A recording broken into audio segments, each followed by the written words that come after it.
আমার খবর।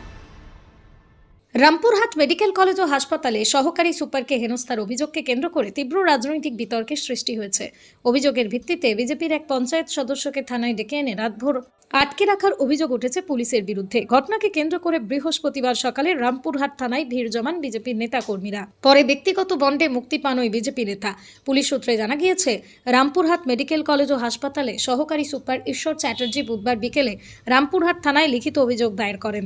অভিযোগ, হাসপাতালে গিয়ে তাকে হেনস্থা করেন রামপুরহাট এক ব্লকের কুসুম্বা গ্রাম পঞ্চায়েতের বিজেপি সদস্য তথা বিরোধী দলনেতা মনোজ কুমার লেট। সেই অভিযোগের ভিত্তিতেই বুধবার সন্ধ্যায় মনোজ কুমার লেটকে থানায় ডেকে পাঠায় পুলিশ। বিজেপির অভিযোগ, তাকে রাতভর থানায় আটকে রাখা হয়। অন্যদিকে মনোজ কুমার লেটের দাবি, এক আত্মীয়ের চিকিৎসায় গাফিলতির অভিযোগ জানাতেই তিনি সহকারী সুপারের সঙ্গে দেখা করতে গিয়েছিলেন। ভুল চিকিৎসার কারণ জানতেই চাইতেই তার সঙ্গে দুর্ব্যবহার করা হয়। এরপরই তাকে রাজনৈতিকভাবে টার্গেট করা হয়েছে বলে অভিযোগ তাঁর। মনোজবাবুর আরও দাবি, তাকে ক্ষমা চাওয়ার জন্য দলেরই কয়েকজন নেতা চাপ সৃষ্টি করেছিলেন। তিনি ক্ষমা চাইতে অস্বীকার করায় এই পরিস্থিতির মুখে পড়তে হয়েছে বলে অভিযোগ করেন তিনি। বৃহস্পতিবার সকালে বিজেপি নেতাকে আটকে রাখার খবর ছড়িয়ে পড়তেই রামপুরহাট থানায় জড়ো হন বিজেপি নেতা কর্মীরা। পরিস্থিতি উত্তপ্ত হয়ে ওঠে। পরে পুলিশ ব্যক্তিগত বন্ডে তাকে মুক্তি দেন। আমার পাশের বাড়ি আমার শালি হচ্ছে সম্পর্কে, ঠিক আছে। আমাকে ফোন করে রাজকুমার দা যে এই ব্যাপার হয়েছে কি করবি, আমি বললাম তাহলে হসপিটালে ভর্তি করতে হবে, হসপিটালে ভর্তি করো, তারপরে আমি দেখছি ব্যাপারটা। দিয়ে আমি শান্তনু দাকে ফোন করে, জি দাদা আমার এই পেশেন্টে একটা আবার মানে ডেলিভারি ছিল ওই 27 তারিখ, না 27 তারিখ ভর্তি করেছিল, 29 তারিখ রিলিফ দিয়ে দিয়েছিল। 29 তারিখ রিলিফ দেওয়ার পর একটা অ্যাপারেশন করেছিল, সেখানে ইনফেকশন হয়ে গেছিল। হ্যাঁ, ইনফেকশন হওয়ার কারণে সে কথাটা আমরা একে বলি, ঈশ্বরবাবুকে বলতে যাই। সেই ক্ষেত্রে ঈশ্বরবাবুর কাছে ফার্স্টে রাজকুমার দা কথা বলে এবং সেখানে বিমান দা আমাদের বিমানদাও কথা বলে, সেখানে বিমানদা ওনাকে হাত জোরভাবে কথা বলতে যায়। সেই ক্ষেত্রে উনি ওখানে উল্টা পাল্টা কথা বলে, কি তোমরা এতজন কেন এসছো, বিজেপি নেতা বেতা কাউকে মানবো না, তোমাদের কে আছে দেখে নেবো। সে ধরনের উনি আমাদের সঙ্গে এই ধরনের ব্যবহার করেন এবং আচরণ করেন, খারাপ আচরণ করেন। সেক্ষেত্রে আমি ধ্রুবদাকে সঙ্গে সঙ্গে ফোন করি। ধ্রুবদাকে টোটাল ব্যাপারটা আমি ভেঙে বলি। ধ্রুবদাকে জানানোর পর বলছে আমি দেখছি ব্যাপারটা কি করা যায়।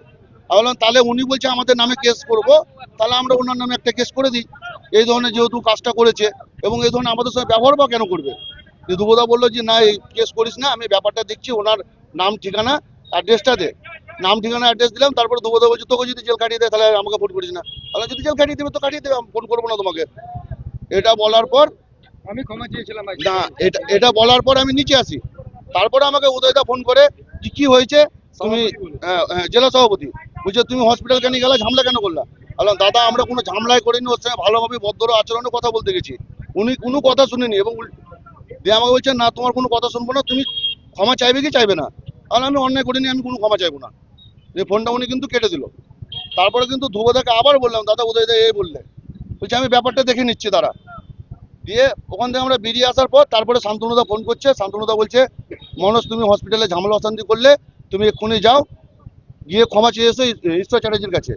আমি কোনো ঝামেলা অশান্তি করিনি, আমি কোনো ক্ষমা চাইতে পারবো না। দিয়ে তারপরে আমাকে ফোন করে মোটামুটি ওই 6:30টার দিকে তাপসবাবু ফোন করে যে থানায় তোমাকে ডাকছে, আইসি তোমার নামে কমপ্লেন এসছে, তুমি একটু থানায় এসো। তারপরে আমি আসি, আমার কিন্তু সারা রাত ধরে আটকে দেয়। তারপরে আমি ধ্রুবদাকে মেসেজ করি যে সত্য কথা বলার জন্য আমাকে হসপিটালে বসিয়ে রাখাটা কোনো মানেই হয় না, থানায় মানেই হয় না। তারপরে আইসি মেজবাবু যিনি ছিলেন উনি ফোনটা বললো লাগবে, ফোনটা নিয়ে চলে গেল। তারপরে খানিক পরে এসে বললো তুমি কি ক্ষমা চাইতে পারবে। তাহলে আমি অন্যায় করিনি, আমি কোনো ক্ষমা চাইবো না। যে ক্ষমা না চাইতে গেলে তাহলে তোমাকে এখানে থাকতে হবে। আমরা 7টা কেস খেয়েছি, এটা নিয়ে 8টা দেন, কোনো অসুবিধা আমার নাই। ব্যাপারটা হচ্ছে আমি তখন বেলা 1টা বাজে গতকাল 5 তারিখ, তখন আমি পোস্টনাটাল ওয়ার্ডে একটা ব্রেস্ট ফিডিং উইকের প্রোগ্রামে ছিল।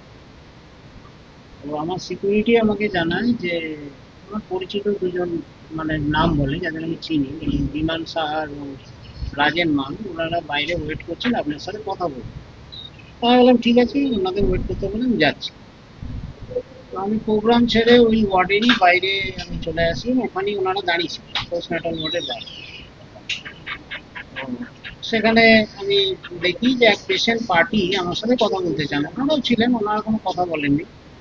তো পেশেন্ট পার্টি বলতে চান যে তার একটি পেশেন্ট অর্পিতা লেট, যার ডেলিভারি হয়েছে কিছুদিন আগে আমাদের হাসপাতালে, তার যদি সমস্যা হচ্ছে এবং সে রিঅ্যাডমিট হয়েছে।